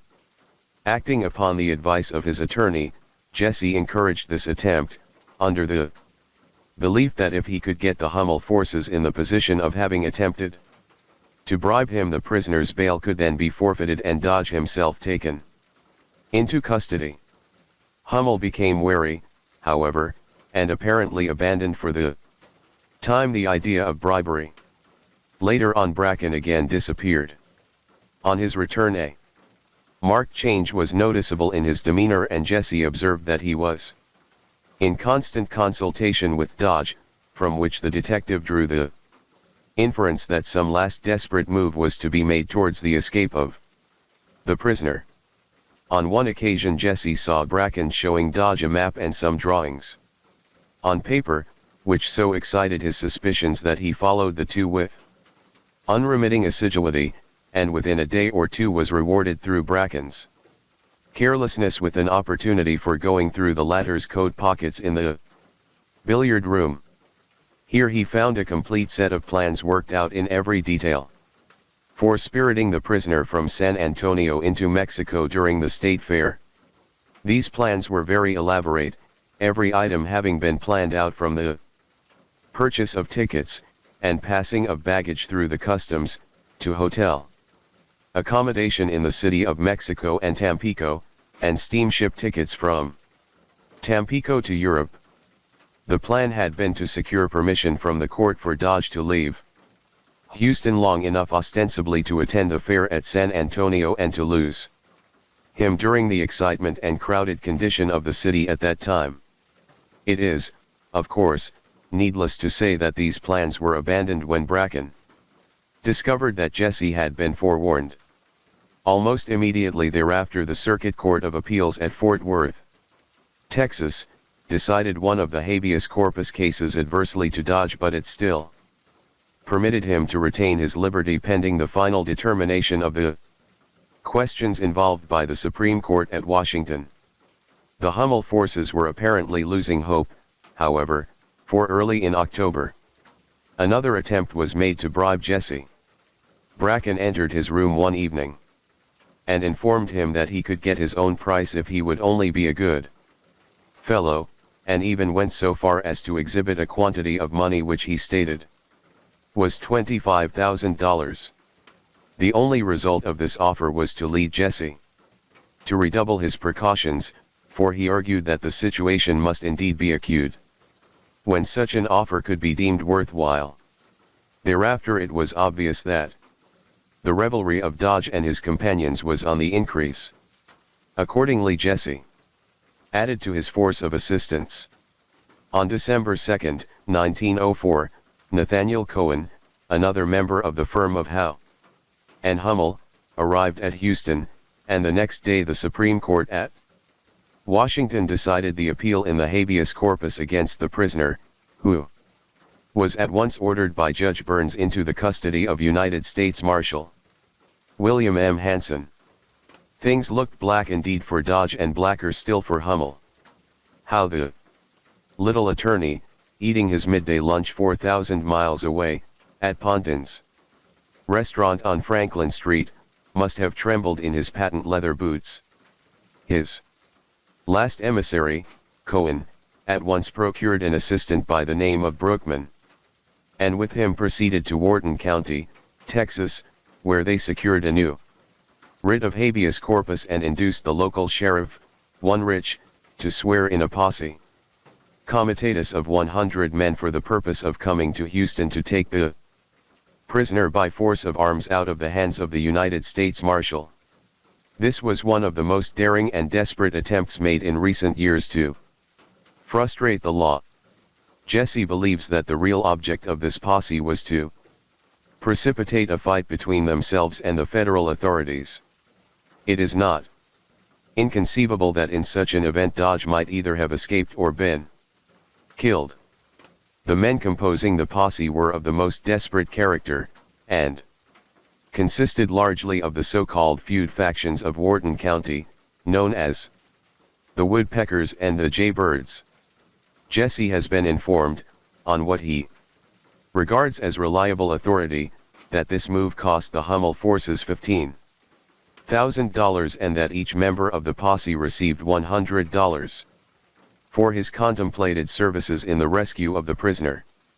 But civil war, even on a small scale, cannot be indulged in without some inkling of the facts becoming known to the authorities, and prior to the receipt of the mandate of the Supreme Court, Judge Burns ordered the prisoner removed to Galveston for safe keeping. Thus the long, expensive, and arduous struggle came finally to an end, for Judge Burns in due course ordered that Charles F. Dodge should be conveyed to New York in the personal custody of the United States Marshal and delivered by him to the New York authorities within the borders of that state. Such an order was, of course, exceedingly unusual, if not almost unheard of, but it was rendered absolutely necessary by the powerful influence and resources, as well as the unscrupulous character, of those interested in securing Dodge's disappearance. In order to thwart any plans for releasing the prisoner by violence or otherwise, and to prevent delay through the invoking of legal technicalities, Hansen and Jesse decided to convey Dodge to New York by water, and on the 16th of December, the Marshal and his 5 deputies boarded a Mallory Line steamer at Galveston and arrived in New York with their prisoner on the evening of December 23d. Dodge reached New York a physical wreck. How he was induced to tell the whole truth after he had pleaded guilty to the charge against him is a story in itself. A complete reaction from his dissipation now occurred, and for days his life was despaired of. Jesse, too, was, as the expression is, all in, and the only persons who were still able to appreciate the delights of New York were the stalwart Marshal and his boys, who for some time were objects of interest as they strolled along Broadway and drank deep and hearty in the cafes. To the assistants in the district attorney's office they were heroes and were treated as such. How Dodge finally testified against Hummel on the witness stand has already been told. As they say downtown, if Jerome had never done anything else, he would have made good by locking up Abe Hummel. No one ever believed he would do it. But Jerome never would have locked up Hummel without Jesse. And, as Jesse says with a laugh, leaning back in his chair and taking a long pull on his cigar, I guess I would not do it again. No, I would not do it again for all the money you could give me. The wonder is that I came out of it alive. When the reader comes to think about it, he will probably agree with him.